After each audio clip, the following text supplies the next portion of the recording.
Hello, this is Patrick Ash, author, musician, and an elder millennial with the angst to go with it.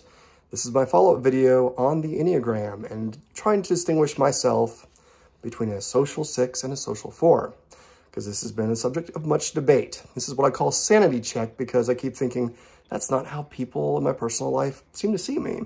So, because everyone's just heard me, I wanted to bring in someone who knows me rather well. And, you know, I don't want to have to put her up to being on YouTube. So this is my spouse. She can wave hello from the side here. Hello. So I'm not going to get too into her personal business, but I want to talk through some of these things between a social 6 and social 4 and see if it tracks. I've asked that she say just exactly what she thinks about each of the statements. I already did this thing when this first popped up a little over a year ago about the binary. The Enneagram Institute had binaries between distinguishing between types, and I did this thing on Instagram with like between each option for social 6, social 4, or no, it was just a 6 and a 4, and asked everyone, including my spouse, and 4 people responded. And they were all on one side. So I'll just put that out there. So that's there if anyone wants to see it. Otherwise, I'm going to go through a text. This is one text that distinguishes, or rather that goes into the subtypes in particular. And that is The Instinctual Drives in the Enneagram by John Lukovich. So I want to go through some of social 6 and some of social 4. And we'll see how my spouse feels. So, quick question. How long have we known each other? 10 years. Yep, right about 10 years. Or I think we met. Well, yeah, a little bit more than that. But there was like, we met and we knew each other for a while. And then I left for some time and then we came back. So it's like 10 years really knowing each other, because before that was kind of more just like work. Yep. And so, how long have I been babbling about the Enneagram? Since the beginning. I have. In fact, I think sometimes she's just cool. You've said it, you know, we've talked about it before, you know. But anyway, okay. So I want to first start off with social 6 and see whether or not this tracks. So this is like the last page or so of this. All right. Particularly in imbalancing, which I'll be completely honest, I get that way. And, you know, I think she knows this. So, all right, so people of this type tend to get caught up in beliefs and ideologies that serve as umbrellas for people coming together, but they can let down their devotion to these ideological tent poles, or let their devotion to these ideological tent poles run away to the point of actually undermining the very interpersonal connections they wish to foster. For instance, in the case where adherence to a political cause ends up alienating the people it's supposed to benefit. Like this is kind of more set up than, but social 6s can begin to believe their belonging is contingent on maintaining specific relational structures of which they see themselves as a guardian. So this can escalate to social structures like ideology, family loyalty, or religion, taking precedence over interpersonal connections. So I don't know if, I do often talk about belonging. I don't know if there is a specific political affiliation, religious affiliation that I would adhere to rather than an interpersonal connection. Not overarchingly. I guess I'm thinking of some times where you have, like, you are very devoted to your Catholic faith and, like, the fact that you are Catholic and, like, people have called you on it and, like, whatever, and you have stuck with that rather than, like, go the easy way of like, yeah, whatever, and then, you know, doing something else. But like, you're not a political ideology person at all. You consider that a compliment. You're much more like, what's the right, like trying to understand what the right course of action is, regardless of what party is espousing that. So, yeah, it has like elements of it, like I think being able to belong to a group, if such a group existed, you would like that a lot, and like you pine about not having it, but on the flip side, like you're not willing to let go of what you believe is right in order to get that belonging. Right. Thank you. Mm-hmm. So it says, in other words, the idea overtakes reality. As they become more imbalanced, they struggle in distinguishing between their own independent agenda and identity, resulting in a vacillation between adherence to an authority or compulsive rebellion. Alternatively, they may hold a black or white view of other people's moral character. This black or white view, I don't know, especially in, like, judging character. I don't know if that's the right word, but... Yeah, that doesn't really fit either. I don't, like, you tend to not have a real black or white view of other people, like, and if you did, it would be more of, like, wanting to see the good more often than the bad, like, sometimes to the point where you get really disappointed in someone, but I wouldn't say that it's, like, you're not going into it with, like, a snap judgment that's black or white. Does that make sense? Yeah. Yeah. And it says they may often replace one authority figure for another, as if choosing an inner authority figure represented a self-directed choice. As social sixes become more imbalanced, they can pick fights in trying to test interpersonal loyalty to get loved ones' true feelings for them. That one rings a little bit more true, although I think, like, you get into arguments, and I don't think you do it for the purpose of testing people, but it's more of a, I feel like this is the truth and I have to get it out there, and then it devolves into that. So it's like the motivation is slightly different, but the effect, or like what you see outwardly, is sort of the same. Does that make sense? It does, yeah. But I do see where the intent is different. Social sixes become more imbalanced. They can, they become hungrier and hungrier for assurance. I know I do that. Yeah. For sure. And when they become very unhealthy or deeply psychologically unhealthy, they are unable to feel certainty at all. When highly imbalanced, if an idea or means of self-expression can't be mapped to their internal picture, it can be seen as threatening to, and this is where I get tripped up, to social or ideological cohesion treated with suspicion. I don't know, I mean, I think when you're in a bad place or disintegrating or whatever, like, you do kind of lack that certainty sometimes. Yeah. But on some level, like, how much of this is just anyone that hits, like, a really bad psychological place? There's difficulty in the, is it specific to that type or not? Right. It's sort of like you push any human to an extreme and they're going to look really, really similar. And it said, so this is towards the end here, as they deteriorate, their intelligence or mental acuity can be used to support an ideology based on emotion. I don't think I think in terms of, like, an ideological purity, if that makes sense. Or to me, it's like late. I don't know. Sorry, I'm kind of going off on my own thing. Their bright minds can become co-opted by the impulse to justify their ideological frameworks at the expense of open inquiry, complete with supplying effective arguments, evidence, with quotes, and seemingly coherent justifications. Deeply unhealthy social sixes can be bent on punishing real or imagined wrongdoing and can act obsessively to purge bad beliefs or people, quote, bad beliefs or people from their social group.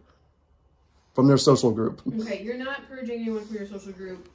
The part of this that rings a little bit true is, like, it's not an outward ideology. It's not like a political party or a group, but, like, you have your own mental story about what's going on and what has gone on in your whole life, that, like, you when you're upset or when something's going wrong, that you cling to really hard, regardless of any evidence that someone presents you to the contrary. That's fair.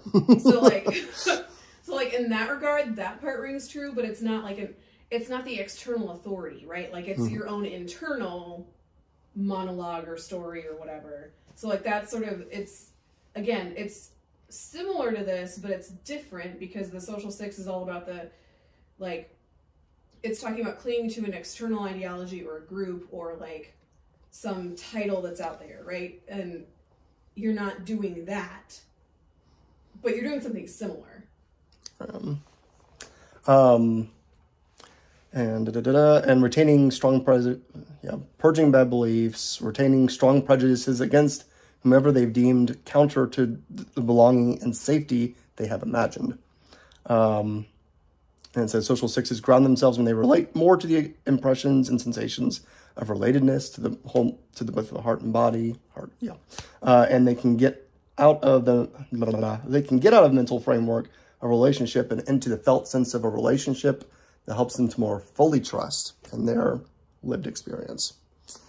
So there's this theme of trust, of course, among sixes. But I would like to jump to social 4, if I can find it.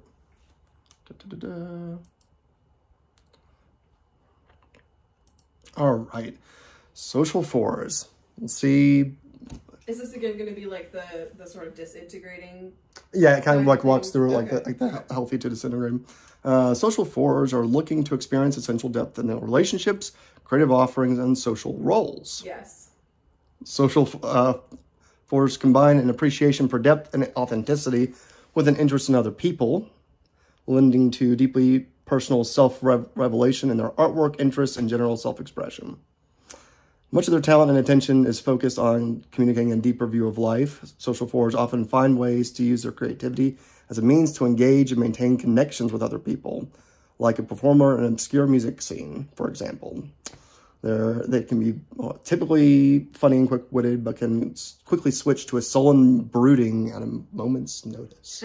Mood whiplash. Do I do that? It's sort of like your state of being. Social 4s are more likely to consistently engage with other people than self-preservation or sexual 4s, and are often among the defining characters of certain unconventional subcultures or scenes, like artist collectives and academic circles, even esoteric spiritual groups. These 4s can adapt themselves to social situations with greater ease than other 4s, which, I don't know, that kind of makes sense for at least the few 4s I know. Yet they need to maintain a sense of being different from others in some remarkable way. The 4's desire to be a unique individual comes into tension with a social drive.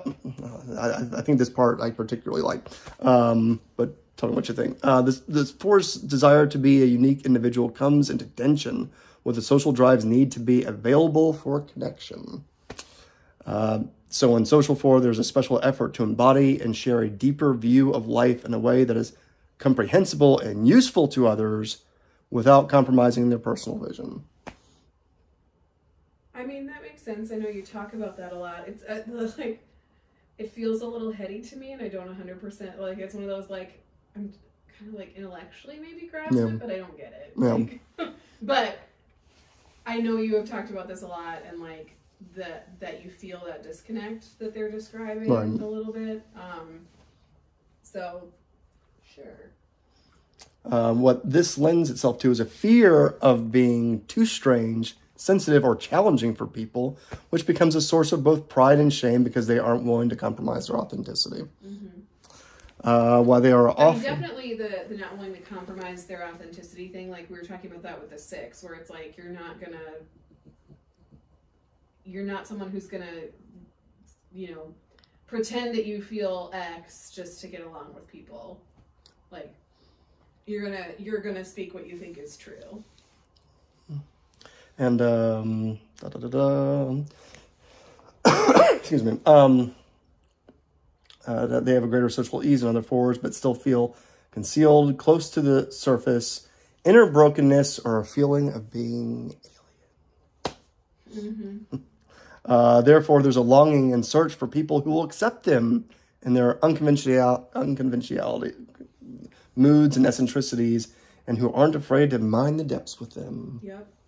Whereas a social drive generally finds common ground with others, social 4s crave connection while feeling uneasy about that which is common, so they seek to cultivate extraordinary connections with a select few. I mean, that makes sense. I was telling this to someone else recently, like you don't have like a wide bench of friends, but like each friendship that you maintain sort of has like a deep stream running through it, I guess. I'm mixing a lot of metaphors there. I'm sorry. Well, that makes sense. Social fours crave. People of this type are not usually people persons. Could I ever be described as a people person? Not really. And there's one of the distinctions between 4 and 6 on Enneagram Institute is being a true introvert versus being an ambivert. I think I'm pretty. They often gravitate toward eclectic people and subcultures in search of those who can reflect and share their view of the inner world. They are likely to fantasize that a social group, friend, or lover will see will see who they really are and as elsewhere, often ignoring the love and acceptance that's already present for them in their relationships at hand. Does that? Yeah. Authenticity is paramount for social fours, yet they often struggle to know what remaining true to themselves really means. Social fours are more sensitive to whether their image, the image loved ones hold of them, matches their self-image. Yeah. And they long to be with those who share their values and worldview, to find a family that may be more real and personal than their biological family. That's sort of like a tricky, difficult thing. Incongruencies, my pronunciations are terrible, between self-perception and how others view them can induce a great deal of shame and angry frustration. 6, of course, is a attachment type, and 4 is a frustration type.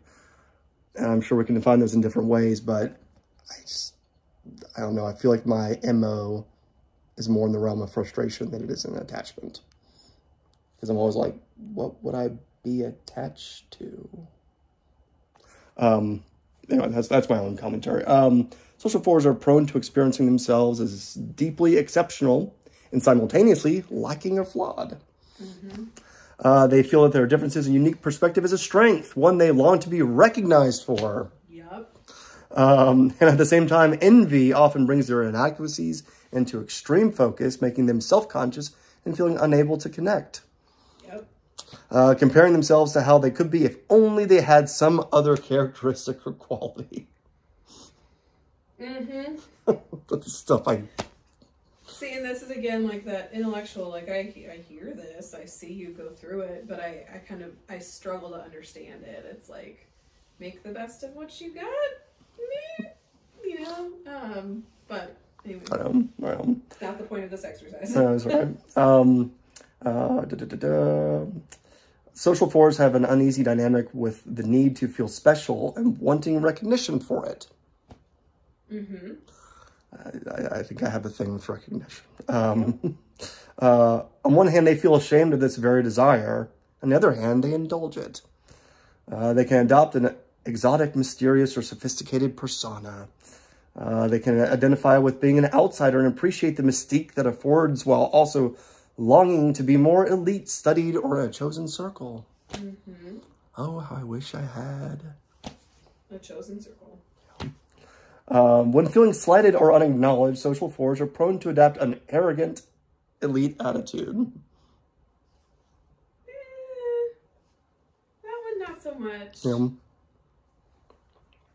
Yeah, I try not, I don't know. You're way more self-deprecating than you are arrogant, like just on the whole. But, I mean, sometimes with like writing stuff, you're like, I think my book is so much better than theirs or whatever. You know what I mean? Like, so there is that, but that's also like what you like to read. Like, you just don't like beach reads. And so like, yes, they're very popular and they sell well, but like, it's not your thing and it doesn't have to be. Distress fours can make dramatic public displays of their anger. Yes. Sorry. With accusations of betrayal and cutting criticisms.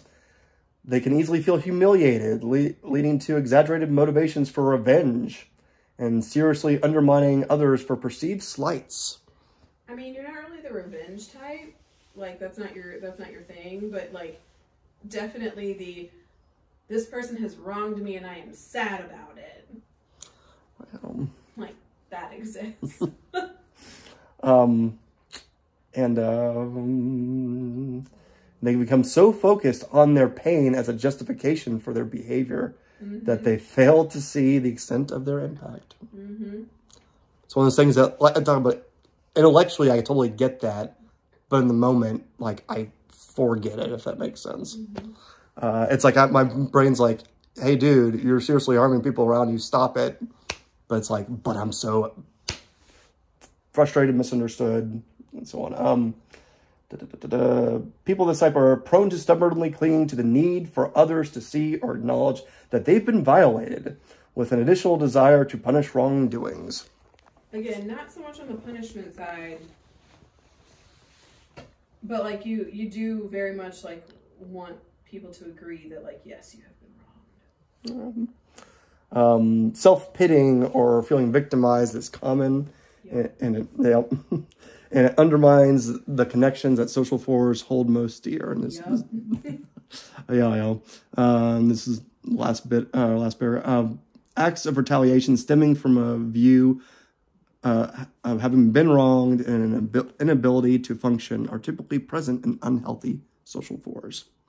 By having greater acceptance and appreciation for themselves as they are, social fours can learn their own value and unique identity without needing to be self-conscious about it. When they're able to relax into themselves without reservation, they attract the connection, love, and belonging they desire. There's some good advice right there, right at the end. You should listen to that. Yep. So, on the whole. Yes, on the whole. You don't do the revenge stuff that they talked about here, but on the whole, the majority of the rest of that tracked. The 6 stuff that we went through, it was like, yeah, there's similarities or like a couple of things, yes, track, but it was almost like more of a holding up a mirror, kind of, where like, it's like, yes, you could say that it's like that, but really there's just a slight difference, you know? Like your reflection in the mirror is never quite right, you know? And so it's kind of like that, where it's like, yeah, I could see where maybe someone who didn't know you that well, or like if you were younger and still on the like self-discovery or whatever, that you could be mistyped as a social 6. But I feel like anyone who actually knows you is going to be like, no, that's like the motivations are wrong, or like, yeah, it looks like that, but there's another layer to it. So yeah. Like some of that's like I think the thing with the social 6 is like the stubbornness. That's definitely there. Like I said when we were going through it, like you cling to that internal story regardless of what other evidence anyone can present you, which is really interesting because that's not how you are when like you're intellectual, when like you're functioning well and like thinking intellectually about something, like you're very open to new data and new evidence, right? But it's almost like as you devolve, it's like, oh my God, I gotta cling to this thing that's internal that I believe in, blah, blah, you know? But and it's like, so that stubbornness and that clinging to that internal story is really similar, but that's not that external ideology, authority, group, thing. That's like, it's similar, but it's different from the social 6 thing. Does that make sense? Does that make you uncomfortable? No, it's like, because the thing that has always caught me about 6 is that there is any kind of like group belonging, any kind of structure or kind of larger identity, if that makes sense. Like anything that's formalized, like, because it's all about like, are you loyal to your authority or do you rebel against? And I've never loved like those tropes, like in movies and books and whatever. I get really frustrated with the whole trust and who can you trust theme. It just gets old quickly, and I feel like that's not the point. It's not the point. In my own writing, like that's certainly not the point. It's more about getting something out that's on the inside. So I don't know. Yeah. Like there's things I love about sixes, like those healthy, loyal sixes. You feel like, I don't know, there's that friendship or connection, or I don't know. Mm-hmm. But sorry, I can say something. Yeah, and I mean,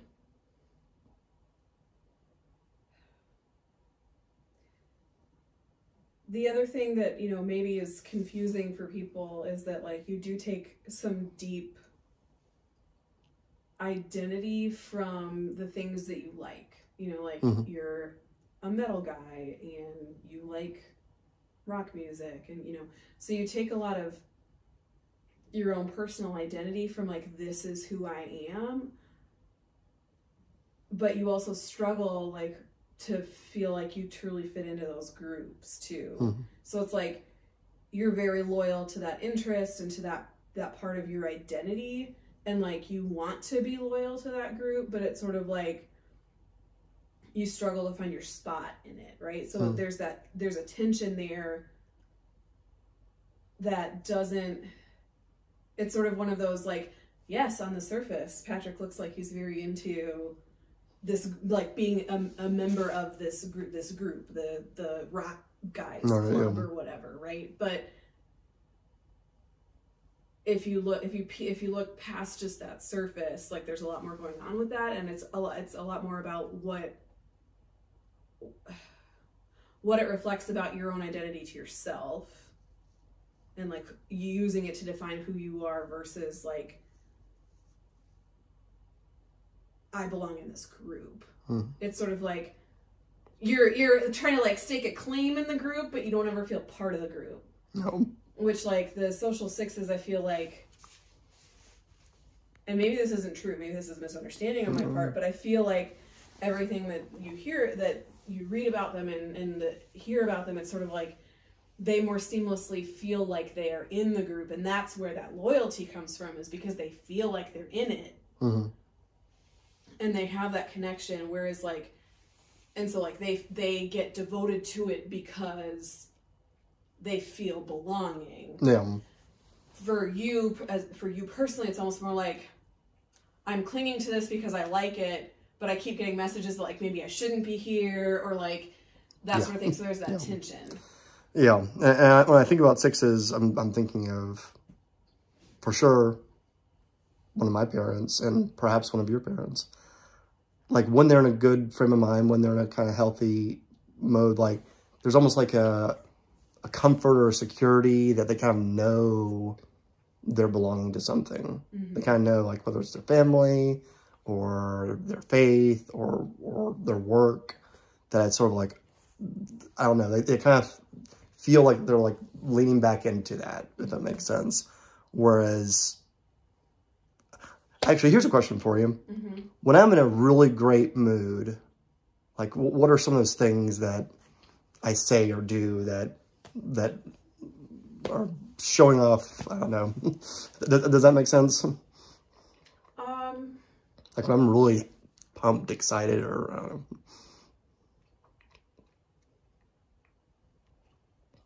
I mean, so, like, if you're really excited about something, like, you want to share it with me. So, like, you just got a really cool new guitar, new pickups installed or something. You're like, oh my God, let me play it for you. And I'm going to, like, describe all of why this is awesome, even though you don't understand it, but I'm going to go deep into this and, like, blah, blah, blah, right? Or, like, when you get home from a concert, you're like, you try and tell me the whole concert. You know, and the lights on this song, and 9 times out of 10, I'm like, I don't know this band, I don't know what songs you're talking about. Like, I have zero frame of reference, but, you know, we're just like, you're really excited to share it. Similar with movies and stuff, you know, or like watching you and Jim together. It's sort of like, I don't know, it's just this rapid fire of, like, inside jokes and pop culture and music and writing and blah, blah, and it's like, okay, what's going on around me here right now? I don't know. Is that what you're looking for? I think so. Yeah, I think so. Because it's kind of, I think some of this is knowing, like, when we're in a good frame of mind, You know, what are some attributes or what? Because yeah, But it sort of hits on that going deep, right? Like, you're not just like, hey, look at my cool guitar and like, listen to my new pickups. Like, you're trying to describe to me why they're new awesome pickups. And like, if you listen to this, it sounds like this. And if I do this, it sounds like that. And compare that to this guitar. And like, you know, so you're doing that depth thing. Yeah. And some of my, we don't watch as many movies as we used to, but like one of my... Thanks, kids. Indeed. But like one of my favorite things to do, I guess, is like when we're watching a movie together, I'm like, oh, it's that trope. Oh, it's that trope. Oh, and that connects to that. And that does it. And I'm like, please just let me pay attention to these characters in the story development, please. You know, I do talk a bit while we're doing that. So, you know. But, you know, if it's a movie that you have known and loved and you're like introducing it to me, like when we get done, you kind of want to do that same thing where it's like, what did you think about it? What did you like? Did you pick up on this theme? Did you pick up on this idea? Like, you know, and because I am who I am, I'm a lot of times like, that character was a douche. And like, or why did they do this or whatever? And like, or yeah, it was good. And that's about all I can say. So, sorry. So, no, this is good. I appreciate it. Because I really think that if anyone actually like follows me and follows my video blog, it's like it's that other perspective, especially for someone who's known me for so long, and so well. But so yes, thank you so very much. Yeah, I greatly appreciate it, and this was kind of fun. Well, thank you. Hopefully that if anyone's following me, that kind of gives a different point of view or what have you. So yes, thank you. If you're interested in my books, link below. Like, subscribe, all that stuff, and take care.